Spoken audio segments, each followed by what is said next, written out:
हरे कृष्णा, जय श्री हरि ओम नमः शिवाय। प्रिय भक्त जनों, आज सुनाते हैं सोमवार की शंकर भगवान की कथा। कहानी बड़ी ही दुर्लभ कथा सुनेगी तो आइए बड़ी ही श्रद्धा और प्रसन्नचित मन से इस कथा को सुनते हैं। चलो कथा सुनाते हैं। सोमवार व्रत कथा। किसी नगर में एक धनी व्यापारी रहता था। दूर दूर तक उसका व्यापार फैला हुआ था।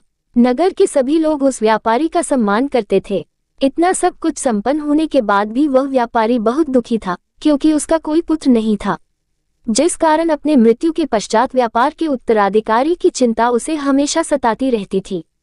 पुत्र प्राप्ति की इच्छा से व्यापारी प्रत्येक सोमवार भगवान शिव की व्रत पूजा किया करता था और शाम के समय शिव मंदिर में जाकर शिवजी के सामने घी का दीपक जलाया करता था। उसकी भक्ति देखकर मां पार्वती प्रसन्न हो गई और भगवान शिव से उस व्यापारी की मनोकामना पूर्ण करने का निवेदन किया। भगवान शिव बोले, इस संसार में सबको उसके कर्म के अनुसार फल की प्राप्ति होती है। जो प्राणी जैसा कर्म करते हैं उन्हें वैसा ही फल प्राप्त होता है। शिवजी द्वारा समझाने के बावजूद मां पार्वती नहीं मानी और उस व्यापारी की मनोकामना पूर्ति हेतु वे शिवजी से बार बार अनुरोध करती रही। अंततः माता के आग्रह को देखकर भगवान भोलेनाथ को उस व्यापारी को पुत्र प्राप्ति का वरदान देना पड़ा।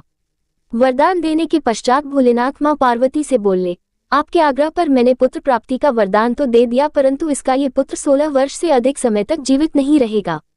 उसी रात भगवान शिव उस व्यापारी के स्वप्न में आए और उसे पुत्र प्राप्ति का वरदान दिया और उसके पुत्र के 16 वर्ष तक जीवित रहने की भी बात बताई।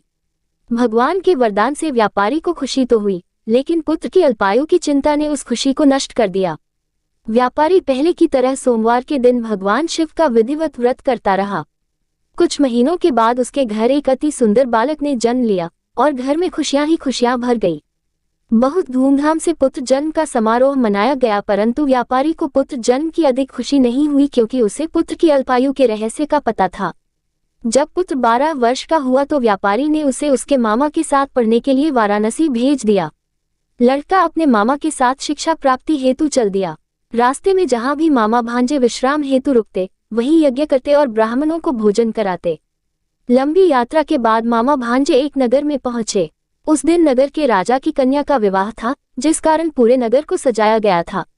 निश्चित समय पर बारात आ गई, लेकिन वर का पिता अपने बेटे के एक आंख से काने होने के कारण बहुत चिंतित था। उसे भय था कि इस बात का पता चलने पर कहीं राजा विवाह से इनकार न कर दे, इससे उसकी बदनामी भी होगी। जब वर के पिता ने व्यापारी के पुत्र को देखा तो उसके मस्तिष्क में एक विचार आया। उसने सोचा, क्यों न इस लड़के को दूल्हा बनाकर राजकुमारी से विवाह करा दूं। विवाह के बाद इसको धन देकर विदा कर दूंगा और राजकुमारी को अपने नगर ले जाऊंगा। वर के पिता ने लड़के के मामा से इस संबंध में बात की। मामा ने धन मिलने के लालच में वर के पिता की बात स्वीकार कर ली। लड़के को दूल्हे का वस्त्र पहनाकर राजकुमारी से विवाह कर दिया गया। राजा ने बहुत सारा धन देकर राजकुमारी को विदा किया। शादी के बाद लड़का जब राजकुमारी से साथ लौट रहा था तो वह सच नहीं छिपा सका और उसने राजकुमारी के ओढ़नी पर लिख दिया, राजकुमारी, तुम्हारा विवाह मेरे साथ हुआ था। मैं तो वाराणसी पढ़ने के लिए जा रहा हूँ और अब तुम्हें जिस नवयुवक की पत्नी बनना पड़ेगा वह कान्हा है। जब राजकुमारी ने अपनी ओढ़नी पर लिखा हुआ पढ़ा तो उसने कान्हे लड़के के साथ जाने से इनकार कर दिया। राजा को जब ये सब बातें पता लगी तो उसने राजकुमारी को महल में ही रख लिया। उधर लड़का अपने मामा के साथ वाराणसी पहुंच गया और गुरुकुल में पढ़ना शुरू कर दिया। जब उसकी आयु 16 वर्ष की हुई तो उसने यज्ञ किया। यज्ञ की समाप्ति पर ब्राह्मणों को भोजन कराया और खूब अन्न वस्त्र दान किए। रात को वह अपने शयन कक्ष में सो गया। शिव के वरदान के अनुसार शयनावस्था में ही उसके प्राण पखेरु उड़ गए। सूर्योदय पर मामा मृत भांजे को देखकर रोने पीटने लगा। आसपास के लोग भी एकत्र होकर दुख प्रकट करने लगे। लड़के के मामा के रोने विलाप करने के स्वर समीप से गुजरते हुए भगवान शिव और माता पार्वती जी ने भी सुने।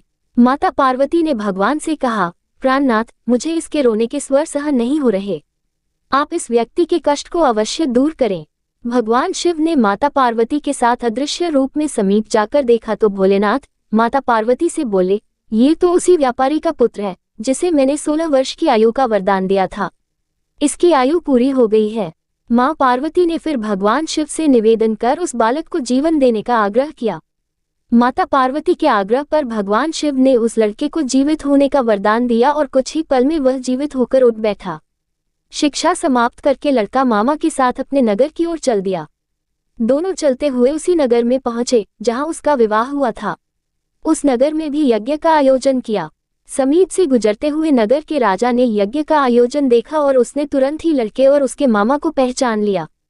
यज्ञ के समाप्त होने पर राजा मामा और लड़के को महल में ले गया और कुछ दिन उन्हें महल में रखकर बहुत सा धन, वस्त्र आदि देकर राजकुमारी के साथ विदा कर दिया।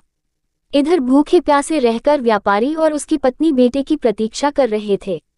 उन्होंने प्रतिज्ञा कर रखी थी कि यदि उन्हें अपने बेटे की मृत्यु का समाचार मिला तो दोनों अपने प्राण त्याग देंगे, परंतु जैसे ही उसने बेटे के जीवित वापस लौटने का समाचार सुना तो वह बहुत प्रसन्न हुआ। वह अपनी पत्नी और मित्रों के साथ नगर के द्वार पर पहुंचा।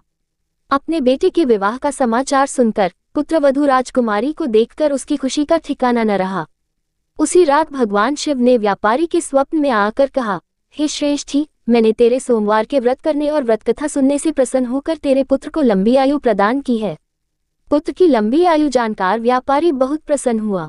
शिव भक्त होने तथा सोमवार का व्रत करने से व्यापारी की सभी मनोकामनाएं पूर्ण हुई। इसी प्रकार जो भक्त सोमवार का विधिवत व्रत करते हैं और व्रत कथा सुनते हैं उनकी सभी इच्छाएं पूरी होती हैं। आज की कथा पसंद आई हो तो वीडियो को लाइक कीजिएगा, शेयर कीजिएगा, कमेंट में शंकर भगवान की जय लिखिएगा और हमारे हिंदी स्टोरी चैनल को भी सब्सक्राइब करिएगा।